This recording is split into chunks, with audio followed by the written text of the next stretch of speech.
Baik, kita akan langsung melakukan percobaannya. Kita ambil selingki dan rentangkan di atas lantai yang licin. Kemudian peganglah oleh teman Anda dan ujung yang lain dipegang sendiri. Kemudian usiklah ujung selingki yang Anda pegang itu dengan cara menggerakkan ujung selingki dengan cepat ke kiri dan ke kanan. Dan ini merupakan gelombang transversal. Gelombang transversal ini adalah jenis gelombang di mana arah getaran partikel-partikel medium tegak lurus terhadap arah rambatan gelombang itu sendiri. Kemudian yang selanjutnya ini ada gelombang longitudinal, di mana gelombang ini adalah gelombang dengan arah getaran sama dengan arah rambat gelombang. Nah, serangkaian rapatan dan regangan ini merambat sepanjang pegas. Kita dapat lihat secara langsung ya. Kemudian kita akan masukkan karet gelang ke tengah-tengah selingki. Apa yang terjadi ketika di tengah selingki diberi karet gelang, kemudian selingki ini diusik secara berulang-ulang yang menghasilkan gelombang, maka karet ikut bergerak sejalan dengan pergerakan arah gelombang. Hal ini disebabkan karena adanya energi yang ikut bergerak sejalan dengan pergerakan dari gelombang tersebut.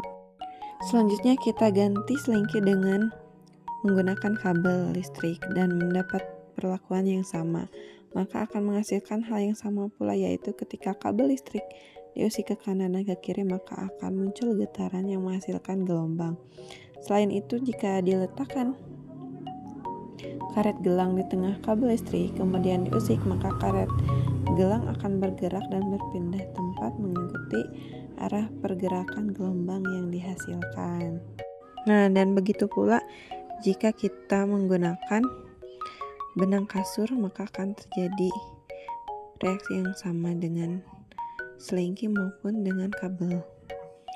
Perbedaan yang paling mendasar antara gelombang transversal dan longitudinal adalah jika gelombang transversal membentuk suatu lembah dan bukit yang bergerak secara tegak lurus dengan arah rambatannya, sedangkan gelombang longitudinal menghasilkan suatu rapatan dan regangan yang bergerak searah atau sejajar dengan arah rambatannya. Selanjutnya yaitu percobaan sifat pemantulan gelombang. Adapun tujuannya yaitu untuk mengamati sifat pemantulan gelombang. Nah, langkah pertama yaitu saya menggunakan batu yang akan dicelupkan ke air. Nah, saat buah batu dijatuhkan ke permukaan air, gelombang berbentuk lingkaran, terbentuk dan bergerak menjauhi titik jatuhnya batu. Nah, ketika gelombang tersebut bertemu dengan tepi wadah atau rintangan lain, gelombang akan dipantulkan kembali. Pada gelombang yang dipantulkan mirip dengan pola awal, menunjukkan bahwa gelombang air mengikuti prinsip pemantulan seperti gelombang lainnya. Dan pada selingki yang salah satu ujungnya dipegang kuat oleh teman saya dan digetarkan ujung lainnya dengan tangan sampai membentuk setengah gelombang, ternyata gelombang dapat dipantulkan dan fase gelombang berlawanan arah dengan gelombang asalnya.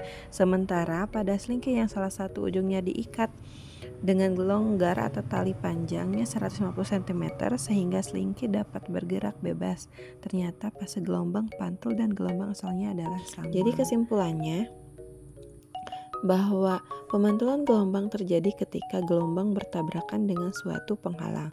Nah, dalam selingki pemantulan bergantung pada ujungnya, tetap atau bebas. Nah, dalam air, gelombang air yang terkena hambatan akan dipantulkan dengan bentuk yang tetap. Prinsip ini berlaku untuk berbagai jenis gelombang termasuk gelombang cahaya dan suara.